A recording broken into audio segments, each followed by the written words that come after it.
Hello, Internet, and welcome to my live reaction for the Cuckoo's Fiancee, or A Couple of Cuckoos, chapter 111.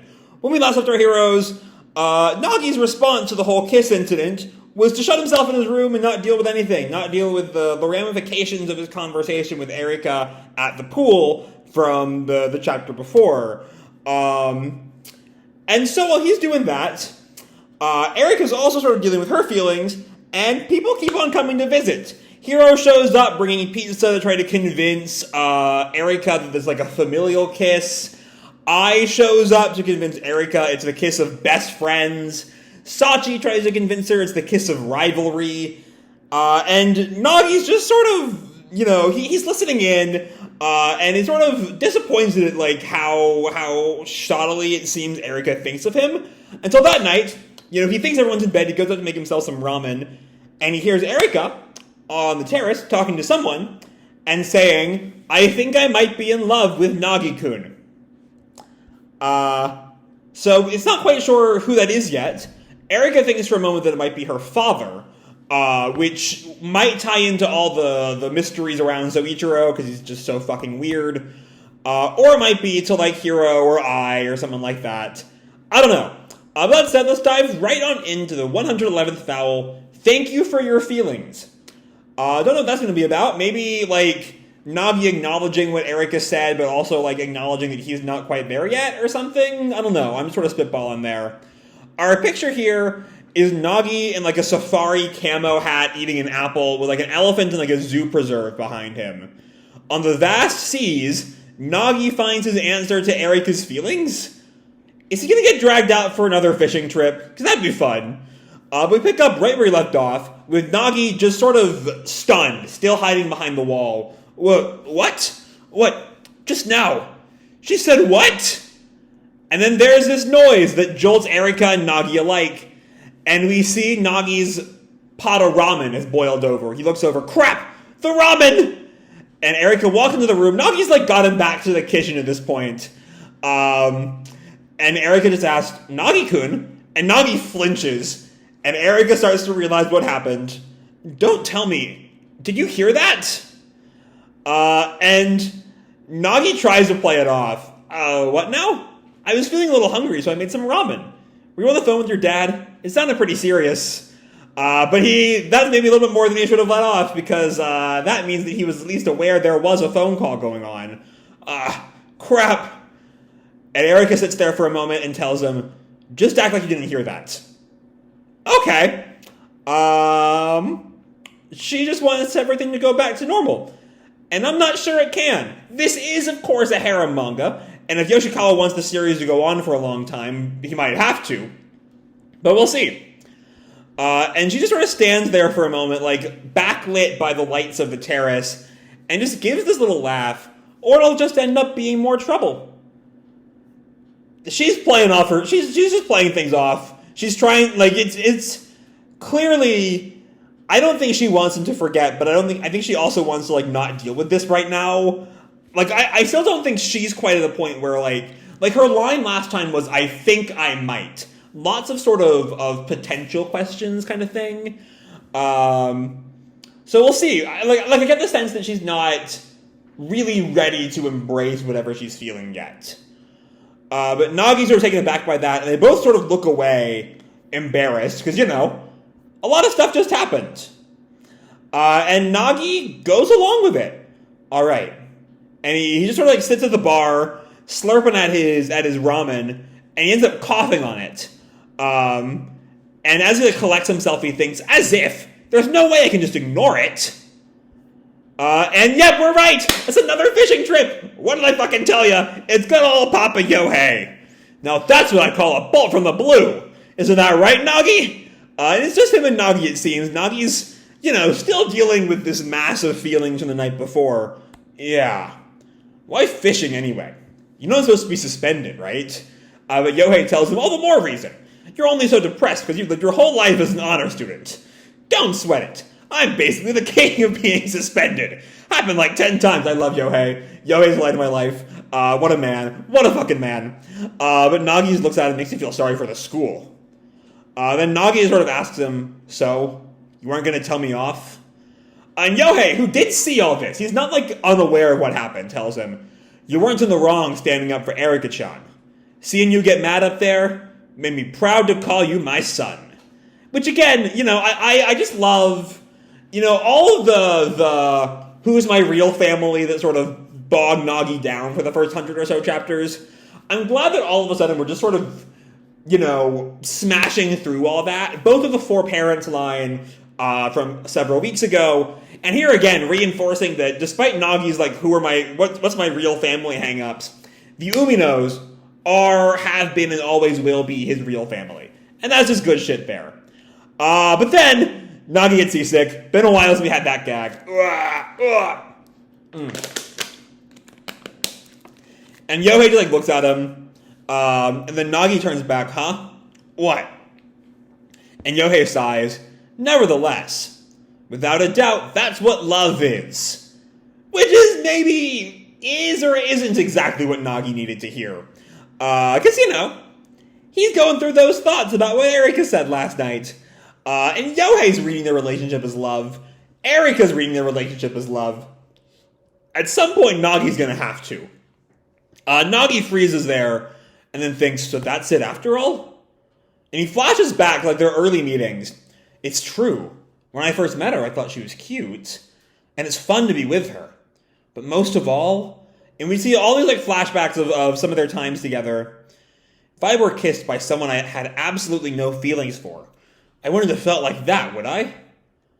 And he's just still sort of sitting there. Yohei watches Nagi work through all this. And Yohei then tells him, "See, in this world, sometimes, no matter how much you twiddle your thumbs thinking about your problems, there's just no helping it. Umino family motto." And as they say this, like, plane flies over them. It's almost a money shot right there. Though, like, it's a weird focus for a money shot, unless that's, like, an Amino family plane or something. Umino family motto, leap before you look. And Nagi sort of takes that in. That's right. Just take a leap. Alright, that's not how that phrase normally goes. Normally look before you leap. I got so swept up in the Yohei-ness of it all that I didn't even stop to think. That's not how it normally goes. Just take a leap. And he makes it back to the house. He finds Erika. Amino-san. And Erika tells him, welcome back. And he thinks to himself, right here, right now. Thank you for your feelings. And Nagi's just, or Erika's reacts, huh? And we flash back to the night before.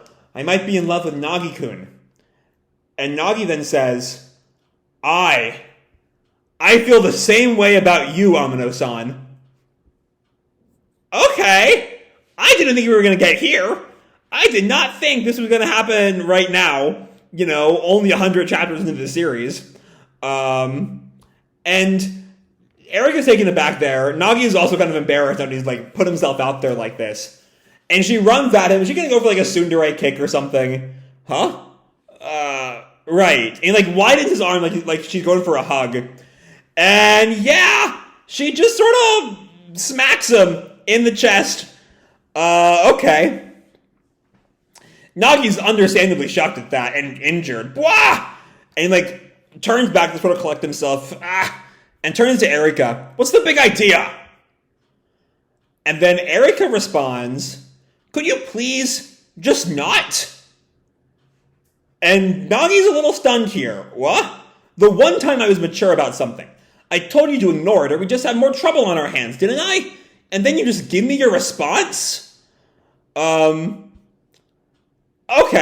So it seems like her issue with Nagi, whether or not she handled it in a mature way, I mean, she like I've been saying for a while, this is not a series about mature people. They don't handle things in healthy ways. But it seems like Erika's exact problem here is that she thinks that, like, just simmering everything, you know, putting a lid on everything is the mature response. She's not right. I don't think she's in the right there. I don't think she's right to say the mature thing to do is just ignore everything. But, like, it is her response. It's an interesting take. It's not the sort of thing I really thought we'd get.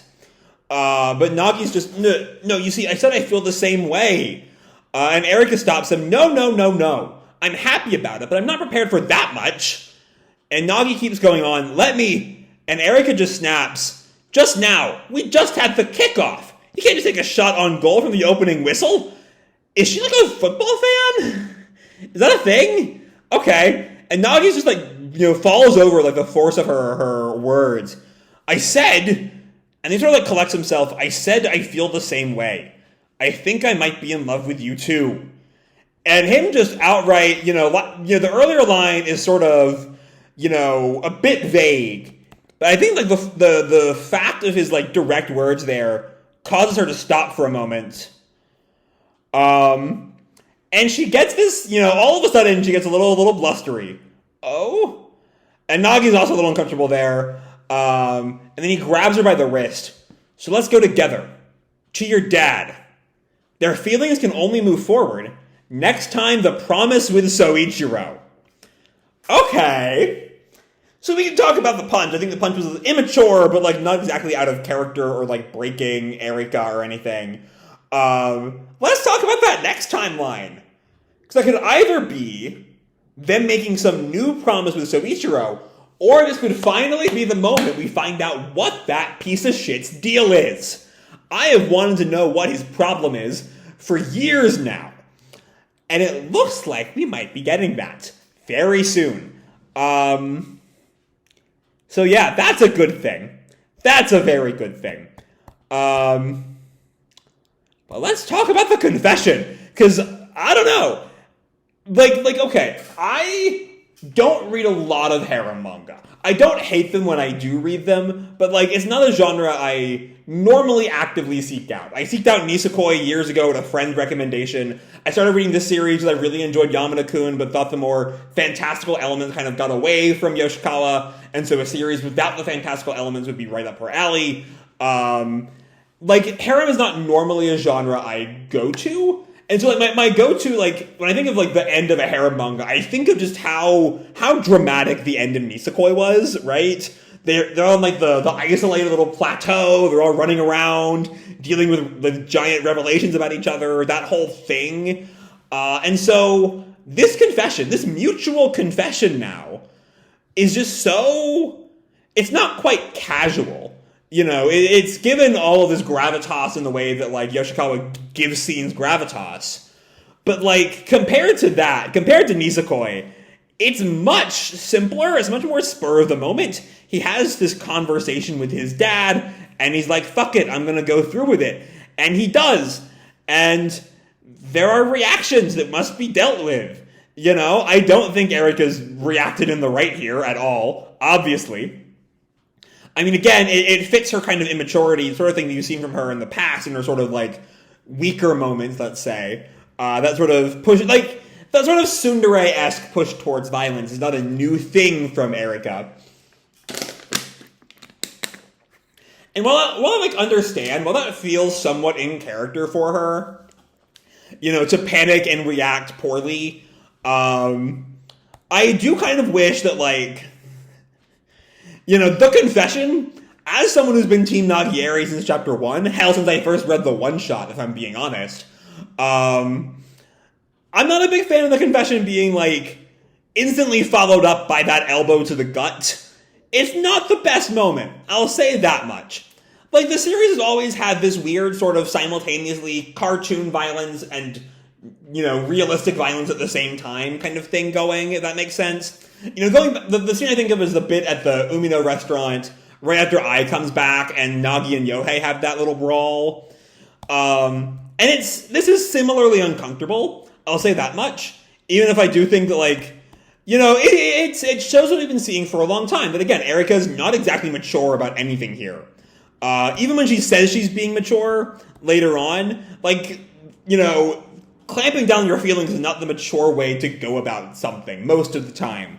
It's one thing if it's, clamping down your feelings about, your friend's spouse or something. But that's not really what we have going on here. And then, I don't know, there's something about this last little interaction. When Nagi is up front, I think I might be in love with you too.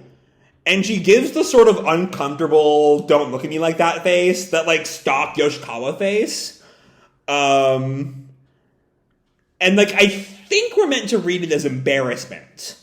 But I don't know, something a little weird about that, I guess. But yeah, then we're finally going to see Souichirou and have some kind of confrontation. Like, this, I'm not going to, I think, given how big and vaguely where the series is in Japan, I think there'd be some kind of announcement if we were nearing a climax of the whole show. But, like, this does kind of feel like a climax. They're going to Souichirou, Nagi and Erika have confessed to each other in a somewhat roundabout way on Erika's part. They're going to talk to Souichirou and maybe hash out everything with Sosuke and the weird thing he said about Sachi way back in 44 and, like, all of the weirdness around that man. Like, it does feel like we're moving towards a climax. And I don't really think we are. Again, I think we'd have heard something if the series was wrapping up in the next little while. Like, it doesn't feel like we're near an ending. It doesn't feel like there's been resolutions to, like, Hero's arc or Ai's arc or not even their arcs, just like their roles in the story. Like, as I recall, Nisekoi had, like, something for like, each of the losing love interests, some sort of moment of cathartic finishing to their characters. And, like, we haven't had that with Hiro or Ai or even Sachi. Where we kind of had Sachi a little bit back in, as the whole wedding arc wrapped up. But nothing at all for Hiro or Ai. So I don't think we're, like, nearing an end soon, but this does, at the very least, feels like a very climactic shift in the story. Not only are they both open about their feelings for each other, they're going to confront Souichirou. There's a whole bunch of stuff that seems very important right around the corner that, like, I said when the kiss happened that I didn't think this was the kind of thing the show could just walk back. And as these past 3 chapters and then have proven, it really doesn't seem like something the show can walk back. Things are progressing at a pace that is almost unbelievable. I don't know. It's fun. But yeah, I haven't even, like, talked about the first 2 scenes here. And, like, this isn't really a comic chapter. The way that, like, last chapter had the gut-busting pizza gag. It really is just sort of everyone dealing with their respective thoughts. Erika has the whole, that didn't happen, let's just pretend nothing happened, let's let everything stay the same. That's what maturity means, right? That, like, gets confronted at the end, and she handles it in a certain way, let's say. And then we have the middle scene. It's nice to see Yohei. He simultaneously just kind of, he still has that, like, youthful delinquent energy, but he also is an adult. He's far more mature than the rest of the cast. He knows what he sees, even if the rest of the gang, even if the younger characters kind of don't. But yeah, there's a lot of good stuff all through this chapter. And then, they're gonna go see Souichirou. They're gonna confront the man who seems to know just about every fucking thing about them, and a good deal besides. And I'm excited to see what all comes of that next time. So with that said, I'm going to leave this video off here. Hope you all enjoyed the chapter and the video itself. If you did, feel free to drop me a like or subscribe, or, do whatever makes you happy, And as always, your life is your own, okay? Bye!